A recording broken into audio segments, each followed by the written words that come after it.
Vamos dar início, então, ao nosso encontro de estudos dessa noite. Hoje é dia 9 de novembro de 2022, uma quarta-feira, são 19 horas e 32 minutos na cidade de Jaú. Nós estamos transmitindo o nosso encontro de estudos para o Livro dos Espíritos dessa noite, em nome da Associação Jauense de Estudos Espíritas, localizada na cidade de Jaú, estado de São Paulo, Brasil. Nós estamos estudando no referido livro, o livro 2, Mundo Espírita ou dos Espíritos, no seu capítulo 4, Pluralidade das Existências. O item é de número 6, Sexo nos Espíritos. A questão de número 200. Pergunta de Kardec aos espíritos superiores. Os espíritos têm sexo? Resposta dos espíritos superiores a Kardec: não. Como o entendeis? Porque o encarnado entende sexo como ato físico, né? Como ato físico, que além de servir para a reprodução, serve também para o prazer humano. Eles continuam, porque os sexos dependem da constituição orgânica, ou seja, só tem sexo quem tem corpo físico. Há entre eles, os espíritos, amor e simpatia, mas baseados na afinidade de sentimentos. Então, não há sexo no mundo espiritual, no mundo dos espíritos, não há reprodução no mundo dos espíritos, não há animais no mundo dos espíritos, porque tem gente que escreve romance aí dizendo que o sujeito estava passeando pela alameda do seu hospital psiquiátrico, quando ele olha para a árvore e vê um ninho de passarinho com um filhote de passarinho no ninho. É uns absurdos que os caras escrevem, que os sujeitos escrevem nos romances, que é uma coisa espetacular. Quer dizer, não estudam a doutrina dos espíritos e escrevem livros para serem vendidos. Os livreiros adoram, porque as pessoas ficam extasiadas, né, encantadas por esse tipo de comentário, fantasiando, né, o mundo dos espíritos, o que não tem nada a ver com a realidade, né? Isso não significa que o mundo dos espíritos seja menos glorioso e menos feliz do que eles atribuem com essas fantasias. Muito pelo contrário, não há necessidade nenhuma de reprodução. Quem cria os espíritos é Deus. Os espíritos não se reproduzem por si. O sexo só tem uma utilidade no nosso mundo, que é a da reprodução. Todo o resto que o homem faz com ele, ou é por prazer, ou é por abuso. Não é? Então o sexo só existe entre nós, os encarnados. Deixa eu fazer só uma pergunta. Pois não. Existe algum tipo de afeto? Né? Quando eu falo afeto, eu não estou me referindo à questão moral, né? Mas existe algum tipo de contato, vamos colocar entre aspas, deixar bem claro, físico, porque não é físico, né? Algum contato espiritual entre perispíritos, entre espíritos no mundo espiritual? Evidentemente, era que eles respondem aqui isso que você está perguntando. A simpatia entre os espíritos é baseado na afinidade de sentimentos. O que liga um espírito ao outro é a afinidade de sentimentos, a maneira de pensar, a maneira pela qual eles pensam e agem, porque a ação é fruto do pensamento. Não é? Então, é interessante como isso não se dá somente entre os espíritos desencarnados, se dá também entre os encarnados. É muito comum a gente encontrar uma pessoa na nossa vida e dizer: já conheço esse cara. Né? Já conheço, não me é estranho. Né? E o contrário também é verdadeiro. Tem gente que faz parte da nossa família e são estranhíssimos. São pessoas que não pensam como a gente, que não têm nenhuma afinidade de sentimento com a gente, pensam por outras vias, entendem a vida de outra maneira, entendem a Deus de outra maneira, enfim, é interessante esse tipo de coisa. são totalmente estranhos a nós, muitas vezes, né? Esses familiares próximos. Né? Exatamente, o que vem a confirmar essa afirmação dos espíritos. Né? Não há sexo entre os espíritos, não como a gente entende, porque a gente entende o sexo como contato físico. Né? Lá no mundo dos espíritos, em estado de erraticidade, o que une os espíritos é a afinidade de sentimentos, que é muito melhor do que o sexo em si. Porque é muito prazeroso você estar junto de uma pessoa que você ama. E não há necessidade nenhuma de que haja sexo entre essas pessoas para que haja esse prazer, para que haja essa satisfação. Aliás, é muito comum na gente, quem mora longe dos seus parentes, daqueles que ama, sentir saudade desse contato. Ele não sente saudade de sexo com aquela pessoa, até porque nunca houve.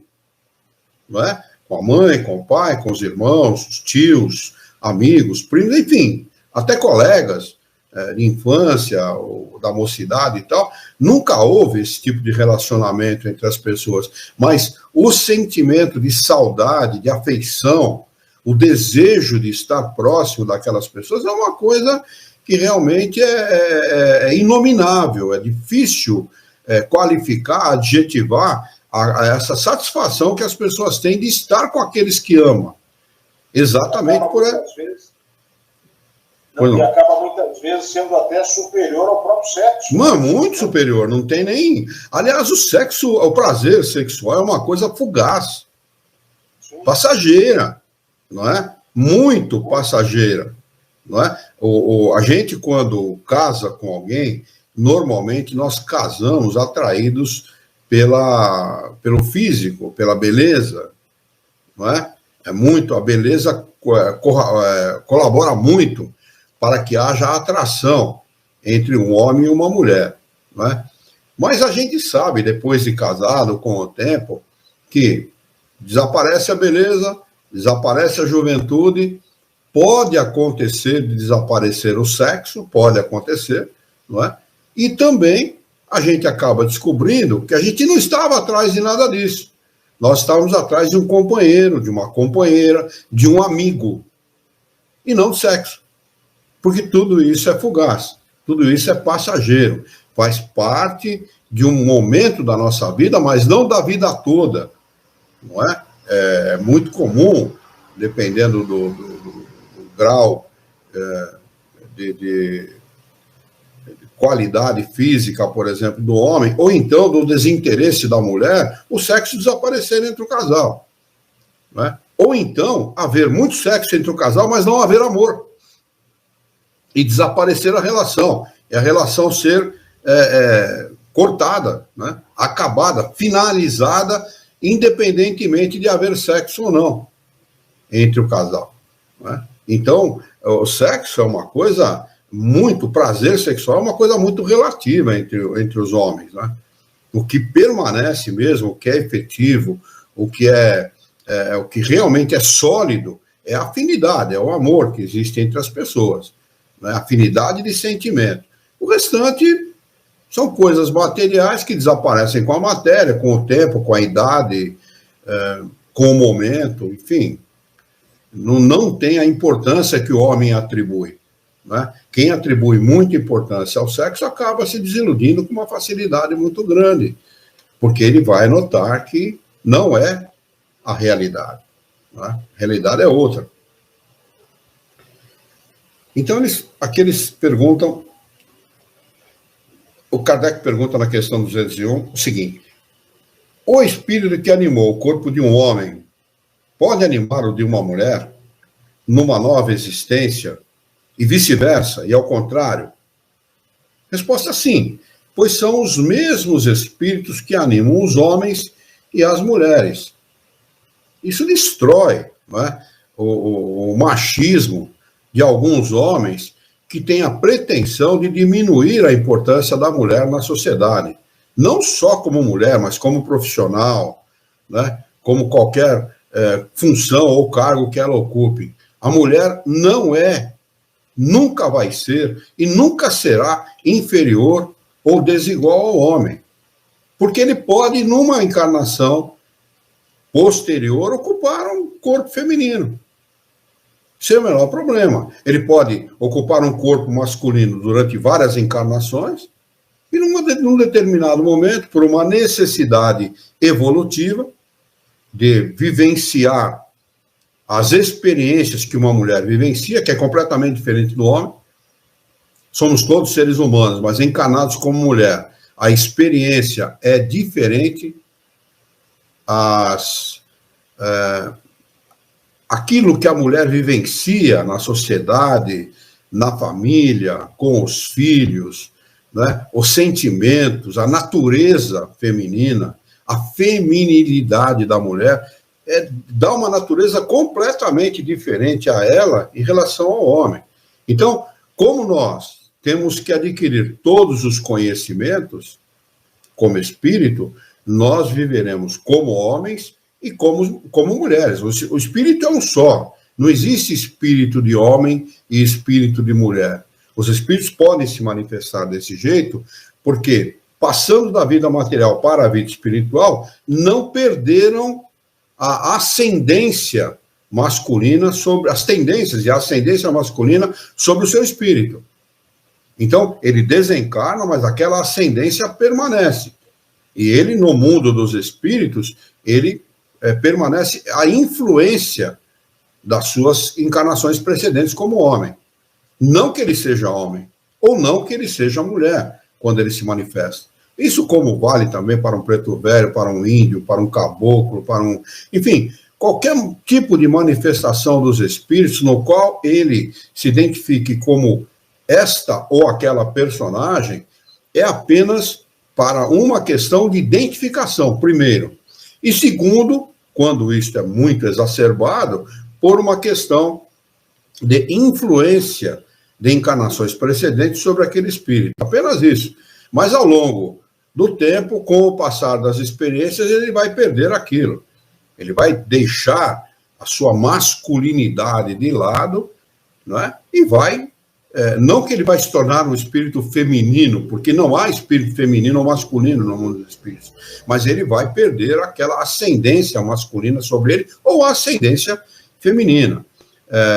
Quando o espírito tem muitas encarnações como homem, por exemplo, e de um momento para o outro encarna como mulher, vai explicar, ou vice-versa, vai explicar essas anomalias que a gente vê por aí.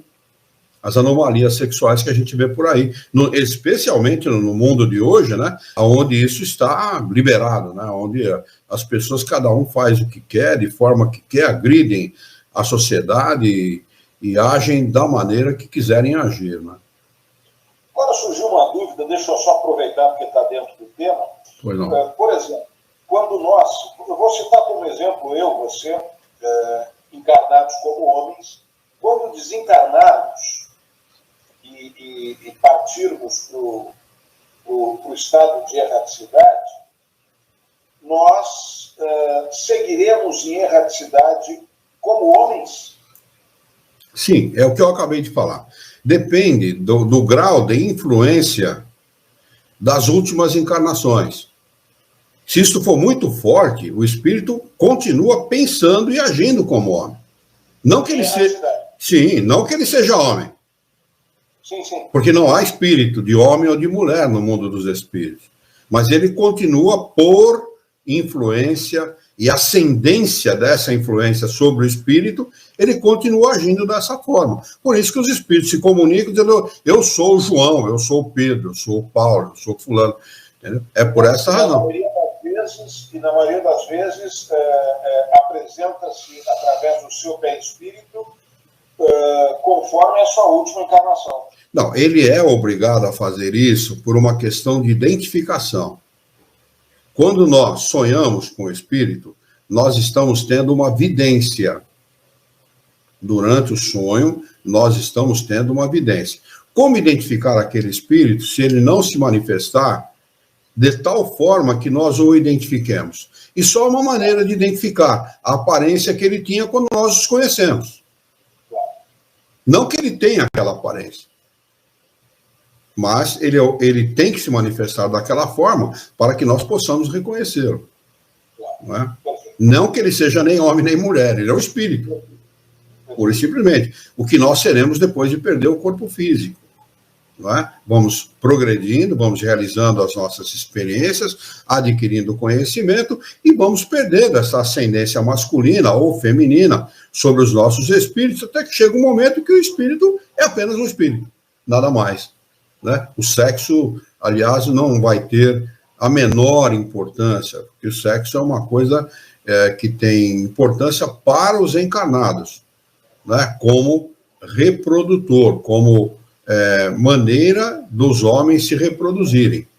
O homem, aliás, ele vai explicar aqui, né, que o homem só oferece para o seu filho o corpo animal. O espírito procede de Deus. O espírito, Jesus falou isso, né? Que o espírito procede do espírito e o corpo procede do corpo. Ele estava explicando, Jesus não era um alienado, né, que estava dormindo daqui a pouco. Não, o espírito procede do espírito. Não é assim. Ele estava conversando com alguém perguntou para ele, não é, como isso se dava, e ele explicou, olha, o espírito procede do espírito, o espírito vem de Deus, ele é uma criação de Deus. E o corpo procede do corpo, ou seja, papai e a mamãe tiveram uma relação sexual, geraram um corpo físico, ao qual está ligado um espírito que procede, que vem de Deus. Não é? Assim explicou Jesus, e é verdade, é a realidade. Né? Ele vai fazer essa pergunta para os espíritos aqui, e um pouco mais abaixo, né? Não na próxima, um pouco mais abaixo, que vai explicar exatamente isso que eu estou falando. Na 202, ele pergunta o seguinte, aliás, deixa eu falar uma coisa aqui que a Isabel comentou, e que é uma verdade. Ela comentou naquele momento que a gente estava falando do seu Milton Felipe, ele diz aqui, saudade das comemorações do aniversário da casa, onde o seu Milton estava conosco. Muito conhecimento compartilhado. É verdade mesmo. A gente fazia as comemorações, convidava o seu Milton para vir fazer uma palestra, ou vir fazer um pequeno seminário, um estudo de final de semana. Ele fazia a palestra na sexta-feira, depois sábado e domingo a gente usava o sábado e domingo para estudar e tal. Era muito legal, porque realmente o acúmulo de conhecimento, o nível de conhecimento que ele trazia para a gente era, para quem gostava de estudar, é claro, né, porque nem todos gostam disso, mas para quem gostava era um prato cheio. Né? Se tivesse um costelão junto, aí ia ser melhor ainda. E o seu Milton gosta de uma carne, né? Então, na questão 202, ele pergunta para os espíritos superiores o seguinte, quando somos espíritos, preferimos encarnar num corpo de homem ou de mulher? Resposta dos espíritos superiores, atentem. Isso pouco importa ao espírito. Depende das provas que ele tiver que sofrer. Então, o que interessa para o espírito, em relação ao sexo, em relação à condição social, em relação aos pais, em relação à família, em relação a qualquer coisa que ele venha encontrar no nosso mundo, são as provas que vão levá-lo à felicidade. Se bem vividas, que vão levá-los à felicidade. Isso é o que realmente interessa. Não importa se ele vai encarnar como homem ou como mulher. Isso realmente não tem a menor importância. Parece, falando assim, para muita gente pode ser difícil de entender, mas esta é a realidade. Né? O espírito pouco se apega a isso. Ele vai falar, tem uma oportunidade, é essa oportunidade que eu preciso, ele agarra com os dois pés e com as duas mãos. E Kardec faz o seguinte acréscimo de explicação. Os espíritos encarnam-se homens ou mulheres porque não têm sexo. Como devem progredir em tudo, cada sexo, como cada posição social, oferece-lhe provas e deveres especiais e novas ocasiões de adquirir experiências. Aquele que fosse sempre homem só saberia o que sabem os homens. Então, fatalmente, não é, vai chegar o momento em que os homens que estão encarnados hoje como homens encarnarão como mulheres e as mulheres que estão encarnadas hoje como mulheres encarnarão como homens, porque todos nós precisamos passar por todo tipo de experiência para poder adquirir conhecimento, realizar as nossas experiências e adquirir conhecimento. Ficou claro aí para todo mundo essa parte que nós estudamos? Isabel, está claro, Isabel? Se tiver alguma dúvida, por favor, digite aí, tá bom? O item 7, parentesco, filiação. Questão 203. Os pais transmitem aos filhos uma porção de sua alma ou nada mais fazem do que lhes dar a vida material, a vida animal, a que uma nova alma vem juntar depois à vida moral? A que uma nova alma, que um novo espírito vem juntar a esse corpo? Resposta: somente a vida animal, porque a alma é indivisível. Não há como nós darmos uma parte do nosso espírito, uma parte da nossa alma para o nosso filho. O espírito não se divide, ele é único. Não tem dois no universo igual a gente, né? Um pai estúpido poderia ter filhos inteligentes e vice-versa. Não há coisa mais lógica, mais fácil de identificar no mundo do que isso, não é? Você pega uma família aí de pai mais 4 filhos, você tem 5 homens, 4 alcoólatras e um não. É muito comum a gente ver isso. Ou em outras situações também, né? 4 que jogam bem futebol e um que não sabe nada de futebol, que não gosta de futebol, e coisas do gênero. Quer dizer, o que prova que o espírito é único, né? Ele está encarnado naquela família, ele está encarnado naquele contexto familiar, mas muitas vezes não tem ligação espiritual nenhuma com aquele grupo. Pelo contrário, não é? Às vezes a família é inimigo dele, ele é maltratado, espezinhado, humilhado naquela família por todo mundo. O que prova que, provavelmente, né, ele foi inimigo dessa família na outra encarnação. Ele fez alguma coisa contra essa gente na outra encarnação e pediu para encarnar naquele meio como maneira de reparação. Tem muita gente assim. Tem uma pessoa na nossa família dessa maneira, dessa forma. Questão de número 204. Desde que tivemos muitas experiências, o parentesco remonta às anteriores? Ou seja, nós somos parentes desses nossos próprios parentes dessa encarnação? Já fomos parentes deles em outras encarnações? Essa é a pergunta. Resposta: não poderia ser de outra maneira. A sucessão das existências corpóreas, as diversas, né, existências corpóreas, estabelece entre os espíritos ligações, liames, que remontam às existências anteriores.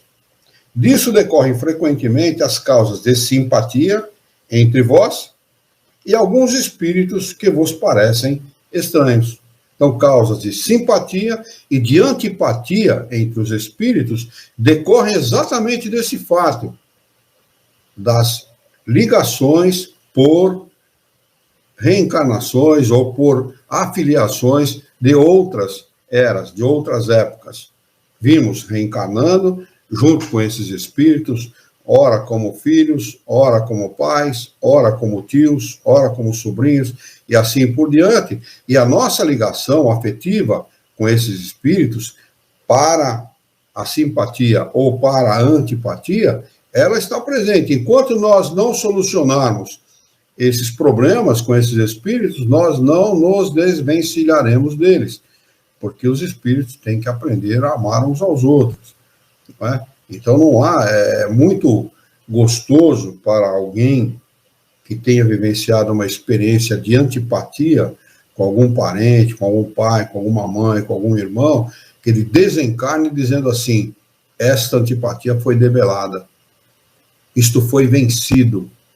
É muito gostoso isso, porque o espírito tem a oportunidade de dizer: resolvemos o problema.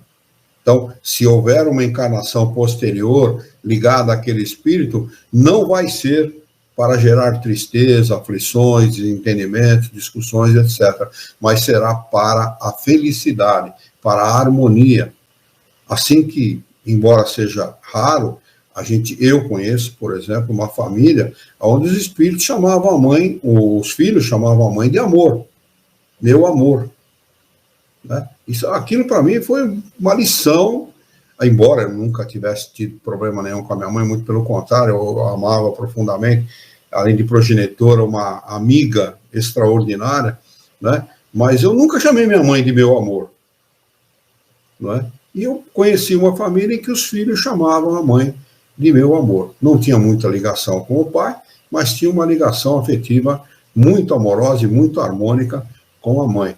Assim é que os espíritos têm que, ao longo das mais diversas encarnações, das encarnações sucessivas, promover esse tipo de situação, onde a harmonia entre os espíritos reine, para que ele possa, se quiser, reencarnar com eles, mas se não quiser, reencarnar em outro lugar, porque ele não tem mais débitos com aquele grupo. Enquanto nós tivermos débitos com aquele grupo, reencarnaremos perto daquele grupo, junto daquele grupo, junto daquela pessoa que nós temos antipatia, que nós temos diferenças e etc.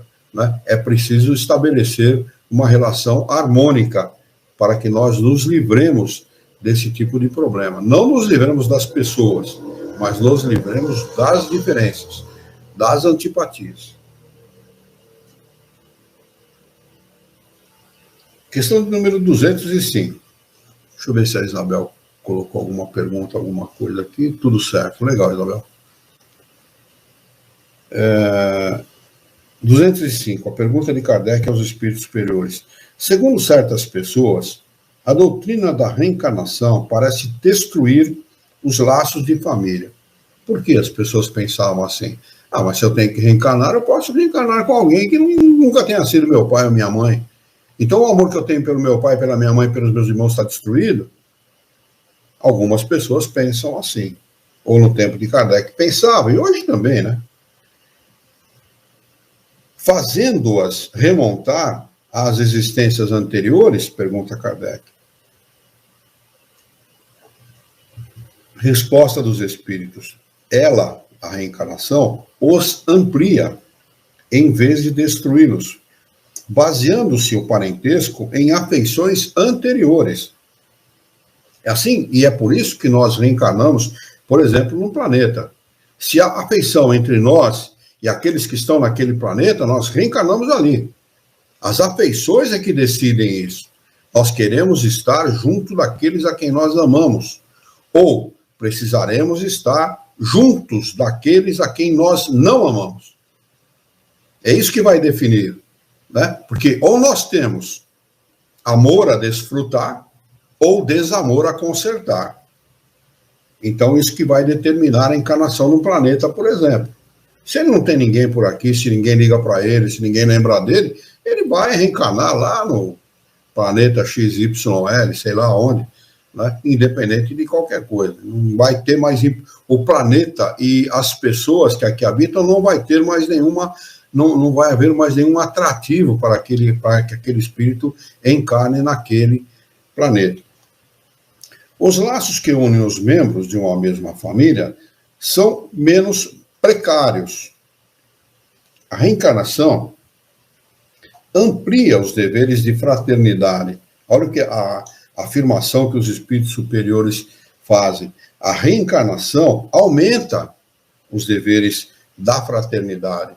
Nós temos dever de sermos, todos nós, fraternos com os nossos parentes. A fraternidade é uma necessidade. E não estou falando aqui de dinheiro, não. De compreensão, de amor, de carinho, de respeito, de ajuda moral. Né?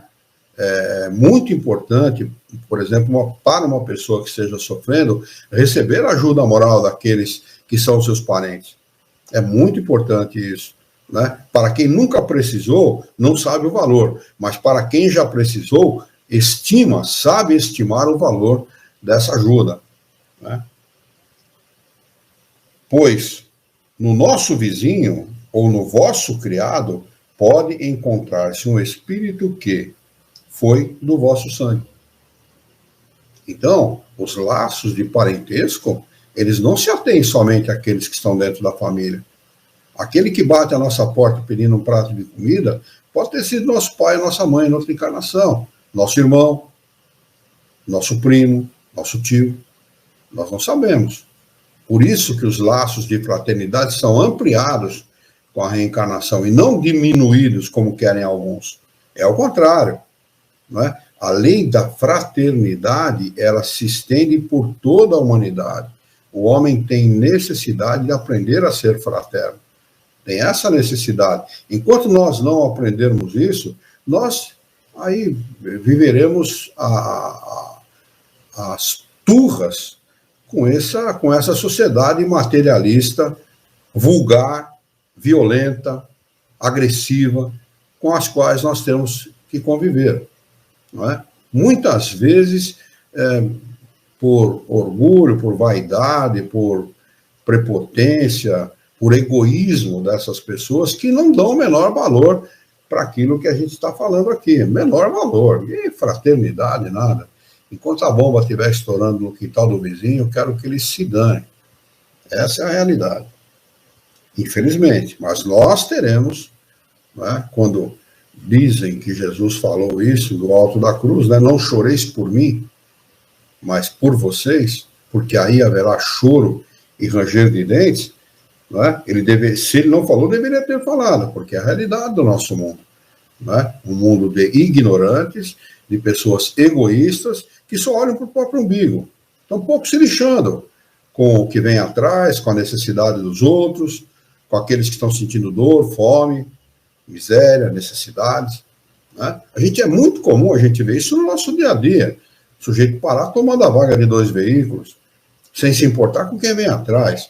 Gente parada em vaga de deficiente, e não está nem aí com se o deficiente vai ter necessidade de parar ali ou não, porque é uma vaga especial, né? Uma vaga onde ele tem espaço para poder abrir a porta, né? Para sair do carro, para pegar a cadeira e botar fora do carro para ele poder se locomover, etc. O cara para ali sem a menor cerimônia, não está pouco preocupado com o que vem atrás, que tem necessidade de ocupar aquela vaga.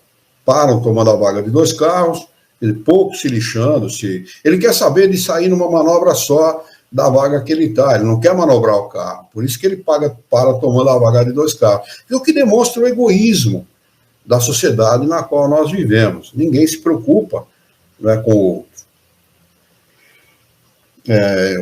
Eu me lembrei agora de uma história que eu ouvi de um brasileiro que foi trabalhar na Scania. A Scania é como é que é o país da Scania? Scania Vabis? Na Suécia, né? Suécia, se eu não me engano é isso mesmo. Ele foi trabalhar lá, um engenheiro mecânico brasileiro, ele relatando essa história. E ele estava instalado num hotel e foi de carona com um engenheiro da Scania Vabis para o serviço. E eles chegaram meia hora antes no serviço, chegaram bem adiantado. O sujeito tinha uma vaga bem em frente à porta de entrada. O sujeito foi estacionar lá longe com o carro. E eles vieram caminhando, conversando. O cara falou, mas escuta, eu tenho que te fazer essa pergunta. Pô, tinha a vaga na frente da porta, por que você estacionou lá embaixo, lá longe? Ele falou, simplesmente porque alguém pode chegar atrasado ou mais tarde, e precisar dessa vaga aqui para não perder o horário. Quer dizer, a noção de sociedade, né, de necessidade, de fraternidade que eles têm em relação, por exemplo, a nós brasileiros, que não param antes da faixa, param em cima do pedestre, né? Assim, isso acontece também nos Estados Unidos da América do Norte. Uma vez conversando com um alemão que morava em Nova York, eu perguntei para eles, respeitam a faixa? Não, eles param em cima do pedestre. Né? Quer dizer, o egoísmo, ele campeia solta, né, entre nós.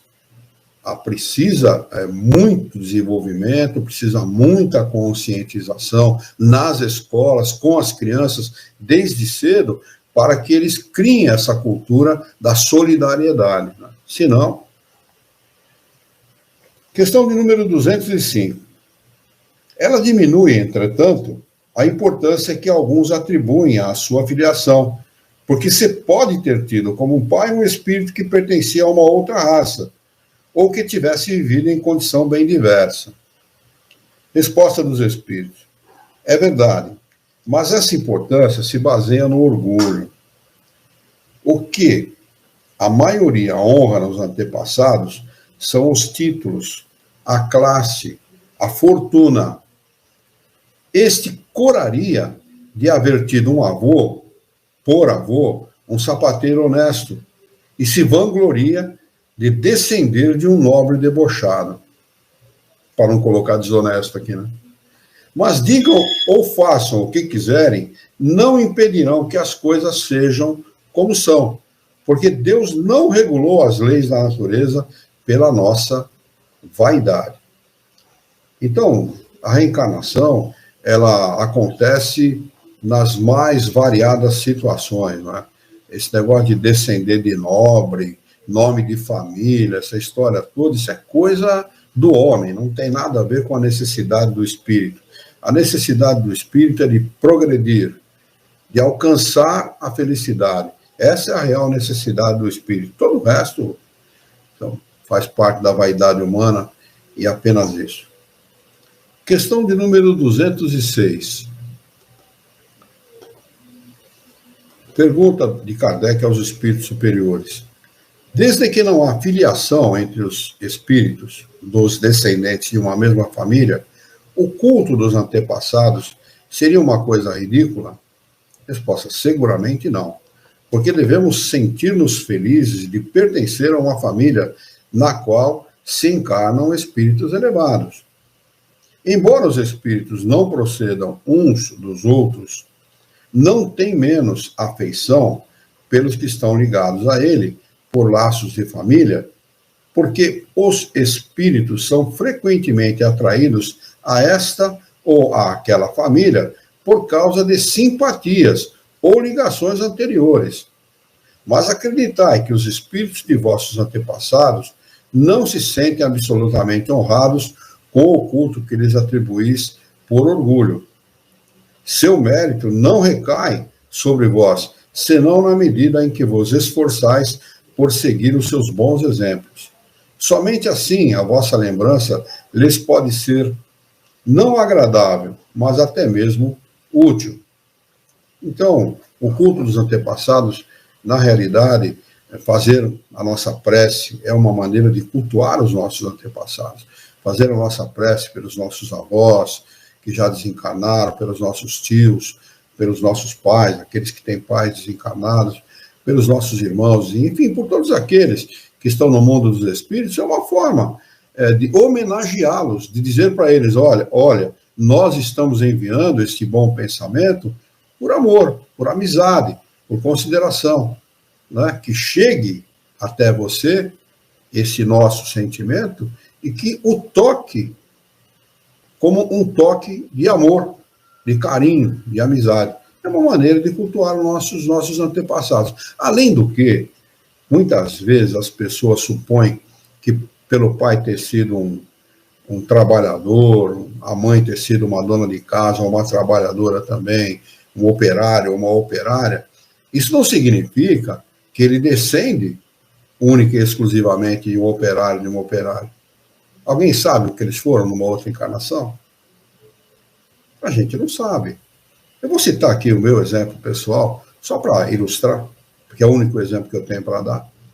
Meu pai tinha uma facilidade muito grande com matemática. Era muito grande essa facilidade dele com matemática. Fazia contas assim com a maior facilidade e tal, e contas complexas, inclusive. Ele tinha uma facilidade muito grande com construção. Eu dava uma casa para ele e falava assim, senhor Pedro, o que eu posso fazer aqui para melhorar esta casa? Olha, tira essa parede, põe ali, tira essa porta daqui, passa para cá, aqui você pode diminuir o espaço, abrir espaço para uma garagem e tal.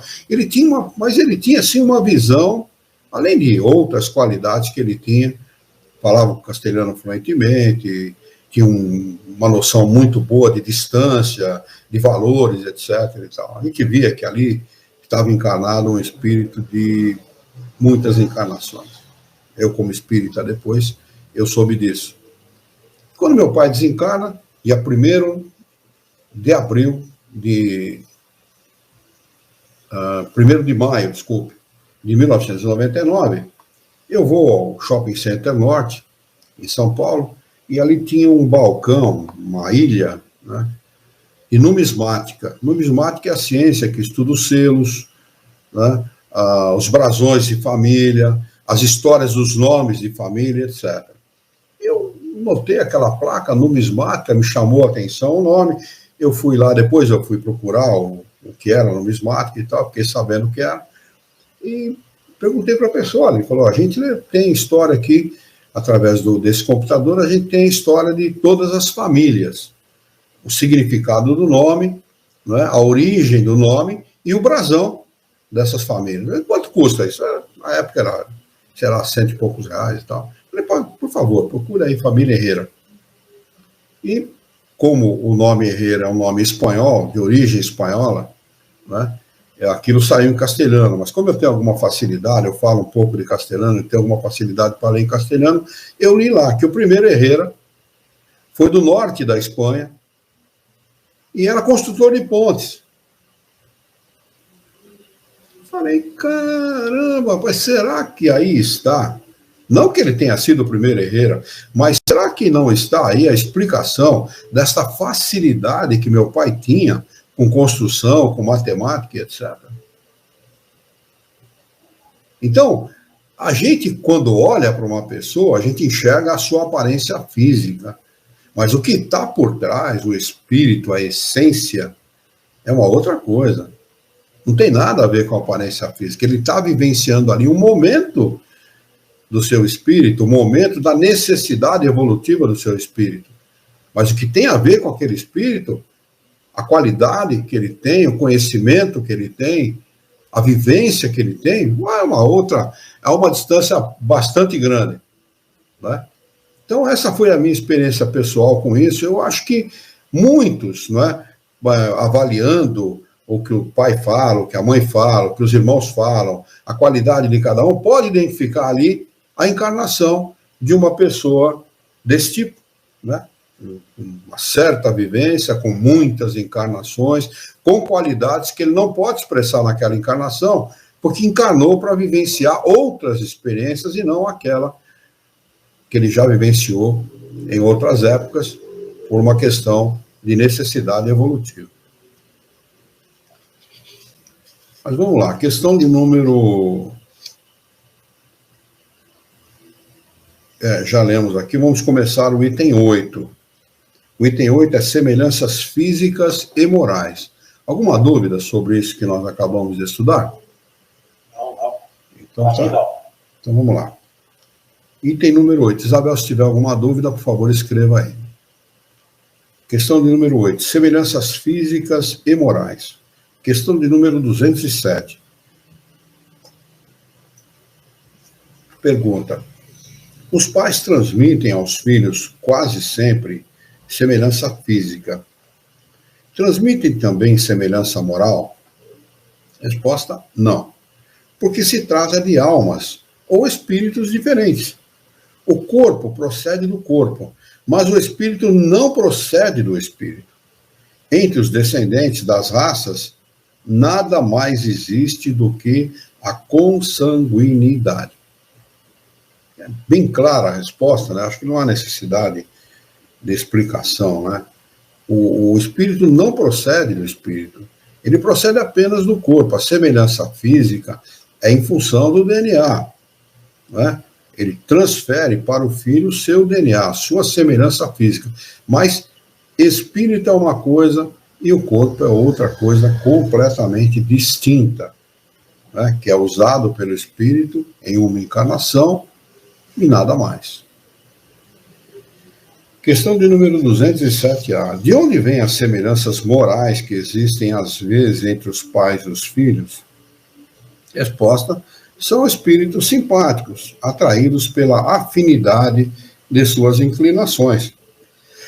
Pensam de maneira semelhante, agem de maneira semelhante e são atraídos um para o outro, né? É atração fluídica, não é? Magnética, fluídica, e não estou me referindo aqui ao magnetismo do físico, não, material, não. Não tem nada a ver o magnetismo, esse que liga os planetas e tal, né? O magnetismo do ferro e tal, não. É o magnetismo fluídico. São leis fluídicas que regulam essa atração, né? As leis que regem os fluidos. Questão de número 208. Os espíritos dos pais não exercem influência sobre o filho após o nascimento? Aí já é uma questão diferente. Eles respondem, exerce e muito. Pois, como já dissemos, os espíritos devem concorrer para o progresso recíproco.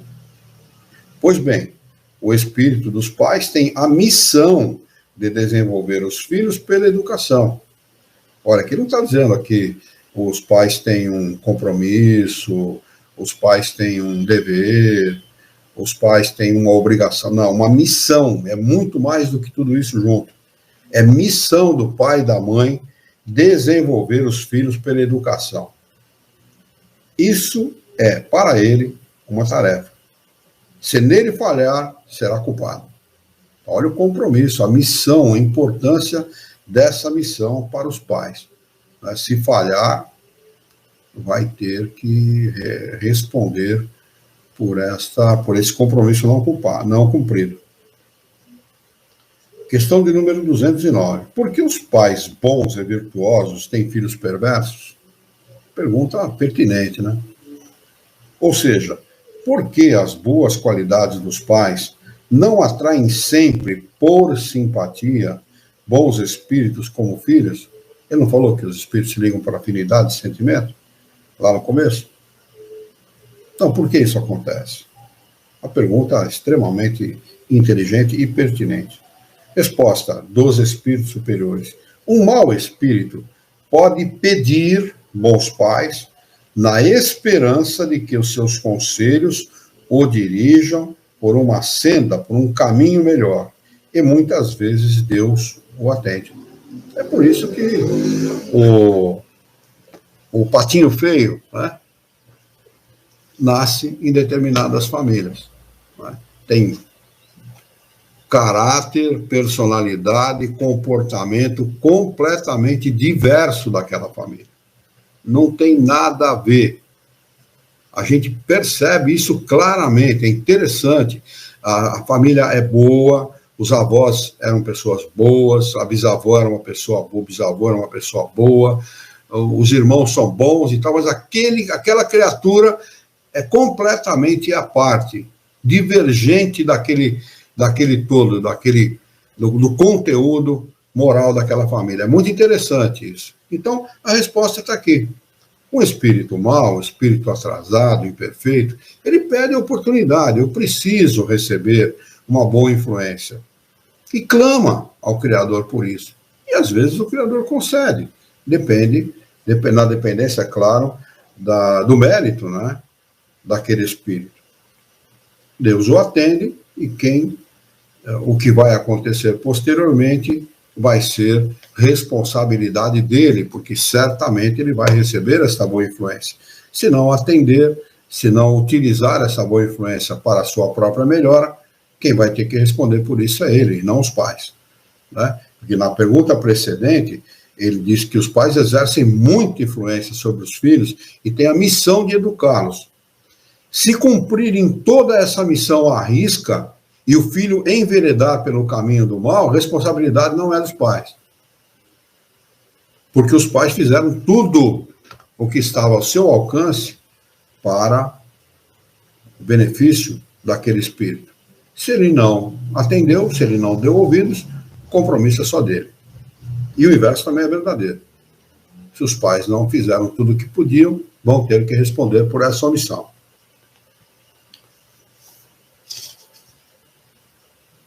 Pergunta de número 210.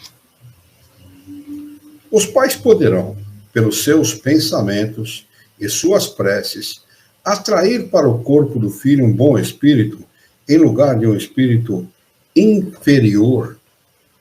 Olha a resposta. Não. Mas podem melhorar o espírito da criança a que deram nascimento e que lhes foi confiada. Esse é o dever. Filhos maus são uma prova para os pais. Então, aqueles que ouvirem este estudo, este vídeo, que pensem muito na responsabilidade de um filho. Molecada de hoje tem uma relação sexual com alguém, a menina fica grávida, o garoto engravida a menina e depois não quer assumir a responsabilidade, olha, que se dane, é problema seu, se vira, sua mãe que cuide e tal, e ele está negligenciando a missão que Deus lhe deu como pai ou como mãe na criação, na educação, na condução daquele filho. E a responsabilidade, ela não é diminuída pelo fato de estar ou não casado com aquela pessoa. Os antigos diziam assim, sua alma, sua palma. Nós responderemos no rigor da lei por aquilo que fizermos contra alguém ou pela infelicidade que causamos a alguém. Então, que pensem muito bem aqueles que vão assumir esse tipo de compromisso, porque vão estar assumindo um compromisso consigo, com seu próprio espírito, em seu próprio benefício ou em seu próprio malefício. Pergunta de número 211.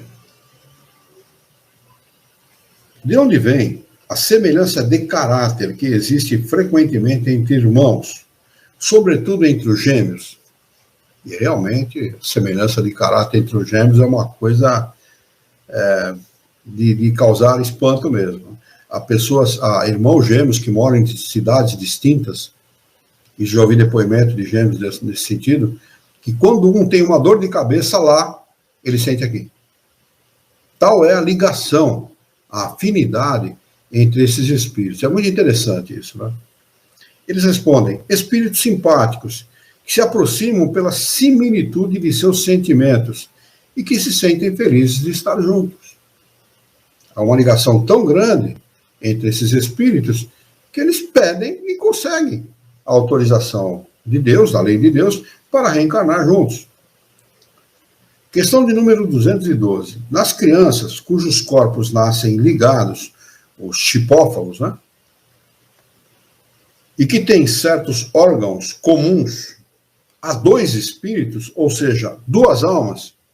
Resposta sim, mas a sua semelhança faz que muitas vezes não vos pareçam mais do que uma. Eles são tão parecidos no caráter, na personalidade, no comportamento, na maneira de agir, ou às vezes tão diversos, porque um tem uma vontade, o outro tem outra. Só não cumprem aquela vontade porque estão ligados pelo corpo. É muito interessante isso, né? Mas há também a questão da afinidade, né? São tão afins, há tanta semelhança entre eles, que às vezes parece um espírito só, mas na realidade são dois espíritos em dois corpos distintos, embora estejam ligados num corpo só. Questão de número 213. Mas, se os espíritos se encarnam nos gêmeos por simpatia, de onde lhes vem a aversão que às vezes se nota entre eles? Resposta. Não é uma regra que os gêmeos tenham de ser espíritos simpáticos. Espíritos maus podem querer lutar juntos no teatro da vida, né? Essa resposta, ela deixa bem claro a necessidade do espírito de encarnar para vivenciar experiências nas quais ele vai ser bem vividas, essa experiência, progredir. Ser mal vividas, estacionar. Retroceder nunca, mas ele pode estacionar, ficar estacionário. Quer dizer, a felicidade só vai depender de uma única pessoa, dele mesmo. Porque não há necessidade de nós sermos gêmeos de um irmão para termos antipatia com ele ou com ela. Não há necessidade. Há muitos irmãos que, inclusive, não moram na mesma cidade, que se amam, mas quando encontram, dali 5 minutos estão discutindo. É muito comum isso, é interessante como a coisa é. Quer dizer, o que mostra o antagonismo, né, entre eles. Mas agrida um deles, para você ver se o irmão não vem em cima que nem uma abelha, por amor àquele irmão, né? Aquele mesmo com o qual ele tem antagonismo. Né? Então, existe o antagonismo, mas existe também uma coisa, um elemento chamado amor, que os une pelos laços de família e que estão constituídos, esse sentimento está constituído exatamente com este propósito, de fazer com que as pessoas aprendam, os espíritos aprendam a se amarem e vencer os antagonismos do passado. Questão de número 214. Que pensar das histórias de crianças que lutam no ventre da mãe? Resposta: imagem. Para figurar que o seu ódio era muito antigo, fazem-no remontar à fase anterior ao nascimento.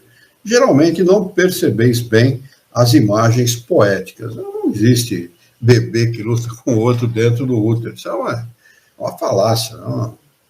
Apenas uma imagem, nada mais. Ele chama de imagem poética, né? De poesia não tem muito, mas... Vamos lá. 215, questão 215, pergunta de Kardec, para nós encerrarmos nossos estudos de hoje. De onde vem o caráter distintivo que se observa em cada povo? Resposta: os espíritos também formam famílias pela similitude de suas tendências, mais ou menos purificadas, segundo a sua elevação. Pois bem, um povo é uma grande família, em que se reúnem espíritos simpáticos. A tendência a se unirem, que tem os membros dessas famílias, é a origem da semelhança que determina o caráter distintivo de um povo. Acreditas que espíritos bons e humanos procurarão um povo duro e grosseiro? Não. Os espíritos simpatizam com as coletividades como simpatizam com os indivíduos. Procuram o seu meio. E é verdade mesmo, né? Aquele espírito que nasce naquele determinado país, ele tem uma semelhança na sua conduta, no seu caráter, na sua personalidade, a todos aqueles que habitam o mesmo país. A gente pode ver isso no nosso povo mesmo, né? Não há nenhuma aversão, por exemplo, a que se receba, a que se acolha, por exemplo, os nossos irmãos venezuelanos que estão vindo para o Brasil. Já são 350 mil venezuelanos que estão no nosso país. Se você for analisar friamente, segundo os nossos interesses materiais, o brasileiro já devia estar reclamando há muito tempo. Estão comendo da nossa comida, tirando o nosso emprego, habitando as nossas casas, recebendo ajuda do governo. Mas como o brasileiro reage em relação a isso? Ele aplaude. O que é característica, a gente pode dizer, que quase que única do nosso povo.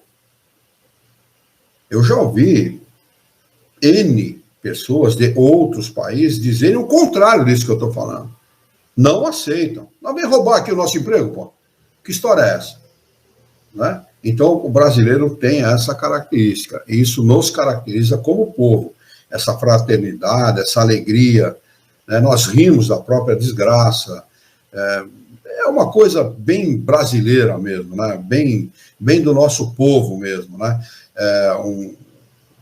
Tem um amigo, vamos marcar aqui a 216 para nós retomarmos na próxima quarta-feira, questão de número 216.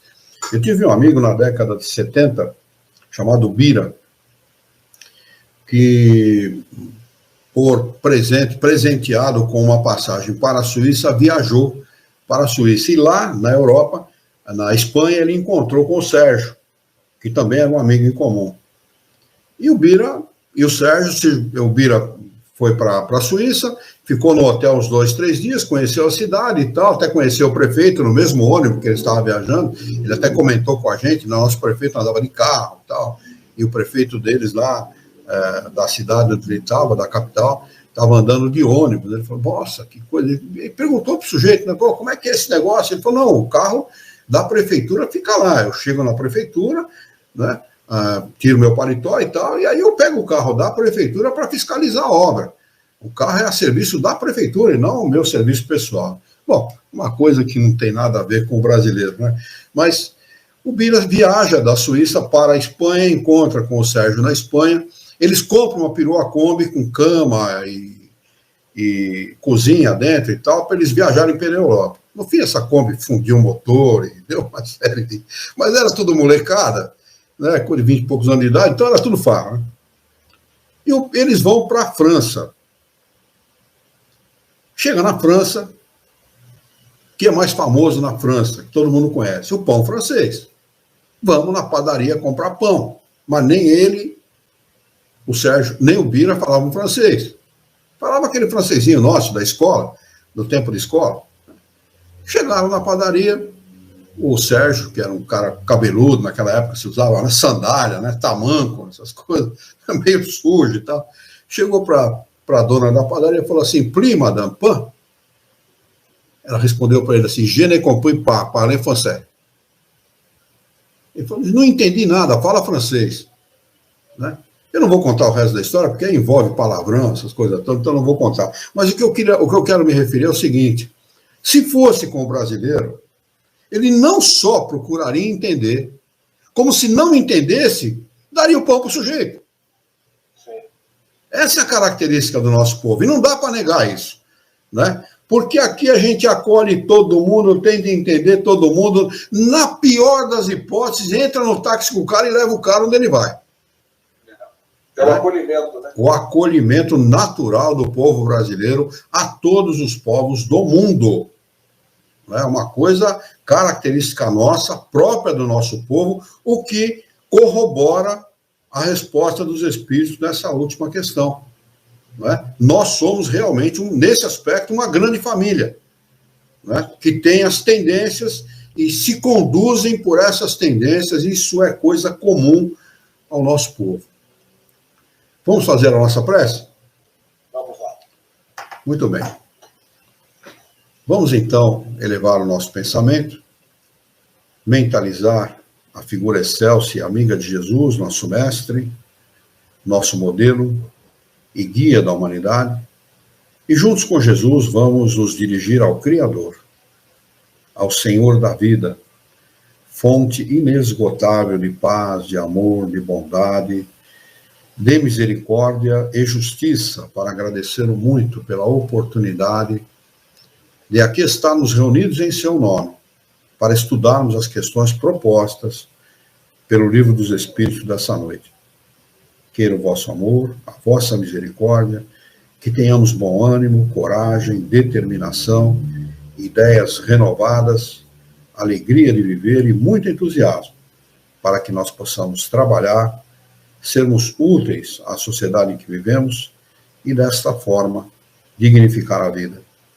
Dá-nos ainda, Senhor, a força e a coragem para conduzirmos a nossa própria existência por um profundo e sincero respeito pelo nosso próximo. Em teu nome, Senhor, em nome de Jesus, em nome dos bons espíritos, em nome do nosso diretor espiritual e de toda a sua equipe, nós declaramos encerrado o nosso encontro de estudos dessa noite, e que assim seja.